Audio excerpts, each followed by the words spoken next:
आता बऱ्याच दिवसापासून हा विषय वर्षानुवर्ष चालू आहे. आमचं म्हणणंच ते आहे का धनगर समाज आरक्षण मागतात, तेही त्याच्यातही श्रीमंत गरीब असे आहेतच, त्यांनाही रिझर्वेशन द्यावं, आमचं काही दुमत नाही. पण आमच्यातच प्रत्येकाला वाटतं का आदिवासीतच आरक्षण पाहिजे, असा हट्ट काही कामाचा नाही असं मला वाटतं. आणि म्हणूनसाठी मध्यंतरी शिंदे समिती नेमली, त्यांनी अभ्यास केला, नंतर ते सुप्रीम कोर्टात सुद्धा गेले आणि कोर्टात गेल्यानंतर कोर्टानंही ते डिसमिस केलंय. पुन्हा नव्यानं जर सुरू झालंय तर माझी एक शासनाला आणि मुख्यमंत्री महोदयांना एक विनंती आहे का जसं त्यांना बोलवलं जातं तर आमच्याशी ते आमचे लागेबंदे आहेत किंवा आमचे आहेत, तर मग आमचे म्हणायला आम्हाला सुद्धा तिथं बोलवलं पाहिजे असं आमचं मत आहे. म्हणून मी पुन्हा मुख्यमंत्री महोदयांना पुढच्या हप्त्यात वगैरे आमच्याही काही ज्या संघटना आहेत, समाजासाठी जे काही अगदी पूर्ण आयुष्य ज्यांनी खर्च केलंय, त्या अशा लोकांना बोलवून त्यांच्याही विचार त्या ठिकाणी मांडण्याचा आमचा प्रयत्न राहील. नाराज आहात, एकतर बैठकीला देखील बोलवलेलं नाही. नाराज म्हणण्यापेक्षा वाटतं ना माणसाला, प्रत्येकाला, का बाबा आपल्याला जर बोलवलं असतं तर आम्हाला सगळ्यांनाही नसतं बोलवलं, तर आमच्या खात्याचे मंत्री आहेत किंवा 2 सिनियर असतील महाराष्ट्रातले, त्यांना बोलवलं असतं तरी त्यांचे विचार तिथेच मांडले असते. तर हा निर्णय जो काय समिती नेमण्याचा, तर समिती नेमताना सुद्धा आमच्या लोकांना कुठंतरी विश्वासात घेतलं पाहिजे. कारण आता संशयाचा कल्लोळ तयार होईल. समिती नेमली, परस्पर नेमली, तर मग कोण नेमलं, काय नेमलं, इथून त्याची सुरुवात होईल. म्हणून आम्ही परत भेटणार साहेबांना. अगदी पुढच्या काही दिवसात या संदर्भात जीआर काढण्याचं सुद्धा जे हालचाली आहेत सुरू, तुम्ही नेमकं मध्यंतरी सुद्धा काही मुद्द्यांवरती राष्ट्रपतींची सुद्धा भेट घेतली होती. असं राज्याच्या सगळ्या आदिवासी आमदारांना एकत्र करून मुख्यमंत्र्यांना भेटणार आहे की तुम्ही एकटे भेटणार? नाही, सगळ्यांना एकत्र बोलवलं ना. माझा तो एक छंद आहे असं म्हणणार नाही, पण जेव्हा काही होत असतं तेव्हा योगायोगानं उपाध्यक्ष म्हणून तिथं माझी नियुक्ती झाल्यापासून समाजाचं काहीतरी एक वेगळं नजर माझ्यावरही आहे. आणि शासनालाही वाटतं, तर शासनाने प्रत्येक वेळा मला बोलवतं का जसं सगळे सोयऱ्याचा जो इश्यू होता त्यावेळेला मला शासनाने बोलवलं होतं. मला अपेक्षित होतं का कालसुद्धा काही मी लगेच त्यांना विरोध केला असता असं नाही, कारण ही बाब तशी काही निवड निर्णयाची बाब नाही, तर ती कायदेशीर घटनेत किंवा धनगड आणि धनगर हे ती जी सूची आहे त्या सूचीत दोन्ही विषय जर धनगर नाहीच धनगड नाहीच स्पेलिंग चुकलंय असं काही दावा केला जातो, तर मला नाही वाटत की एवढ्या दिवस कोणाच्याच ध्यानात न येणं किंवा जे लिहिणारानं किंवा जी सूची तयार करणारानं जी केलेली आहे त्यांना इंग्लिश येत नाही असं म्हणावं लागेल. मग कालच्या बैठकीसंदर्भात तुम्हाला काहीच कुठलीच कल्पना नाही. कुठलीच कल्पना नाही. नसेल तर मी स्वतः जाऊन रिक्वेस्ट केली असती का बाबा मला बसू द्या, मी बोलणार नाही पाहिजे तर, पण काही चाललंय ते तर ऐकण्याचा अधिकार मला आहेच ना. पण मग आता सरकारने 2 अधिकाऱ्यांची नियुक्ती करण्याचा निर्णय घेतलेला आहे.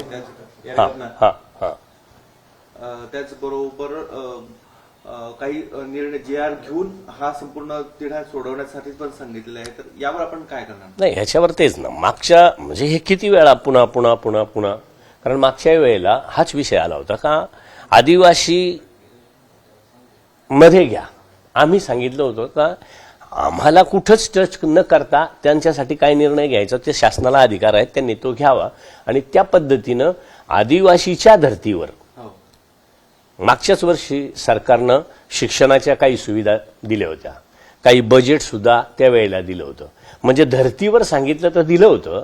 आता आमच्यातच पाहिजे हा जो काही हट्ट आहे तो मला तरी योग्य वाटत नाही. त्याच्यासाठी कायदेशीर बाबी आहेत, आम्ही त्या अभ्यासू आणि पुढे जाण्याचा प्रयत्न करू. पण म्हणजे सर विरोध आहे आपला? नाही, विरोध म्हणून आम्ही करत नाही. फक्त आमच्यात नको, कशा आमच्या आहात ते आपण कायदेशीर पटवून दिलं तर पुढचा विचार करू. आपण मागे या मुद्द्यावरती जर आमच्यात आले राज्यातले सगळे आदिवासी आमदारांनी राजीनामा देऊ अशा पद्धतीची भूमिका घेतलेली होती. ती भूमिका कायम आहे आता पण? आताही राहील. आता मी, कारण समाज आमदार आम्ही आज आहोत, उद्या कोण असेल काय असेल, पण शेवटी समाजाच्या हितासाठीच तिथं पाठवलं जातं. तर मी लगेचच 2 दिवसात, कारण उद्या माझ्या माहितीप्रमाणे उद्या त्या परवा पेसाच्या भरतीत या संदर्भातली सुनावणी आहे. ते 2 दिवस गेले का मी लगेचच सगळ्या महाराष्ट्रातल्या काही प्रमुखांना बोलवण्याचा प्रयत्न करेल आमदारांनाही, कारण असं व्हायला नको का बाबा आता सगळ्यांनाच समजेल ते का काल बैठक झाली, याचा अर्थ मी सांगायला असं नाही तर आता प्रत्येक जण जागी होईल आणि प्रत्येक एकमेकाला कॉन्टॅक्ट करून आणि आपणही काहीतरी चर्चा तर केली पाहिजे. विरोध कसा करायचा, काय करायचा, विरोध करायचा का न्याय मागायचा, याच्यासाठी तर बैठक घेतीलच ना. पण सर्व आदिवासी नेते आमदार सगळे एकत्र तुम्ही करणार आहात? हा, म्हणजे मी करणार म्हणजे ते स्वतःच तयार होतील, कारण आता ह्या ज्या संघटना आहेत ह्या अतिशय चांगल्या पद्धतीनं तळागाळात काम करतात. त्यांच्या तर लगेच ध्यानात येईल आणि कोणीतरी त्याचं नेतृत्व करून सगळ्यांना एकत्र करण्याचा प्रयत्न करेल. त्यावेळेला आम्ही सगळे बरोबर आहोतच ना. एकूणच आरक्षण मिळालं एसटी प्रवर्गातून, तर त्याचा आदिवासी आत्ता जे आरक्षण आहे त्यावर किती फरक पडेल, किती असं आहे, किती फरक पडेल, त्याचा साईड इफेक्ट होईल का, त्याचा बेनिफिट होईल, ह्याच्यापेक्षा आम्ही जे राज्यात जेवढे आहोत त्याच्यात कोणीतरी आमचे चुकून राहिले असते ते आले असते तर चालले असते. पण आता हे जर आमच्यात यायला आमचे म्हणून त्यांनी प्रूफ करून द्यावं, काय पुढे निर्णय व्हायचा तो होईल. पण आमचं मत आहे का आम्ही जे आदिवासी आहोत ते 47 आहोत. 47 मधल्या 2 जाती ह्या आता तिथं त्याचा अवशेष किंवा नामशेष झाल्यामुळं 45 आहेत. तर त्या 45च्या व्यतिरिक्त 46 आम्ही कशी हो म्हणू, कायदेशीर दृष्ट्या त्यांनी कसं यायचं ते यावं. साहेब, एक वेगळा प्रश्न राजकीय. आगामी विधानसभा निवडणुका आहेत. धनराज महाले आपल्याच पक्षात म्हणजे आपल्याच महायुतीमध्ये आहेत, ते सुद्धा तयारी करतायत. काय एकूण बंडखोरी होण्याच्या मार्गावरती दिंडोरी मतदारसंघ आहे? पहिले तर मी एक करणार आहे, त्यांना विनंती करणार आहे का बाबा एकतर निवडून येण्यासाठी उभा राहणार असेल तर ठीक, नसेल तर माझं तुझं म्हणजे माझं त्यांचं काही वेगळं आहे असं काही नाही. आम्ही एकाचे एक आहोत. आणि मागच्या वेळेला त्यांनी उमेदवारी केली, समोरासमोर केली, मला त्याचं काहीच वाटलं नाही. पण अपक्ष राहून आणि मला अडचणीत आणण्यासाठी किंवा कोणाला तरी अडचणीत आणण्यासाठी जर करत असतील तर त्यांना मी रिक्वेस्ट करणार आहे, उमेदवारी करू नका. कारण आम्ही वरती नाही तरी आमची महायुती आहे आणि इथे आमचं लागेबांधे आहेत. मध्यंतरी आपले पुत्र जयंत पाटील साहेबांना भेटून आले होते. आपण त्यावेळेस म्हटलं होतं की मी बाप आहे, तो माझा मुलगा आहे, तो ऐकेल. ते ऐकले? तुमची काही त्यावर चर्चा झाली? चर्चा आमची रोजही होत असते. आता त्या दिवशी सुद्धा मीच त्याला पाठवलं होतं का बाबा एक नेता आहे, माझा नेता आहे, तू जाऊन फक्त सत्कार करून ये. तो गेला आणि तिथं त्याला थांबवलं. मग विचारल्यावर बापासारखा थोडाफार का होईना आहेच ना त्याच्यात ते गुण, आणि गेला, संभ्रम तयार झाला. आता तो जागेवरच आणि कायमस्वरूपी जागेवरच राहील, त्याची काही शंका घेण्याचं कारण. त्या दिवशी त्यांनी तिथे उमेदवारी देखील मागितली होती. मागितली म्हणजे विनोद करायचा तर मी मुख्यमंत्री व्हायला जयंत पाटलांनाच सांगितलं होतं का आता सरकारमध्ये जेव्हा उलटापालटी होईल तेव्हा मी पवार साहेबांना सांगणार आहे का मला मुख्यमंत्री करा, हे सभागृहात सांगितलं होतं मी. म्हणजे अशा लॉबीत बसल्यावर तर ते एक स्वभाव आहे तो आमचा.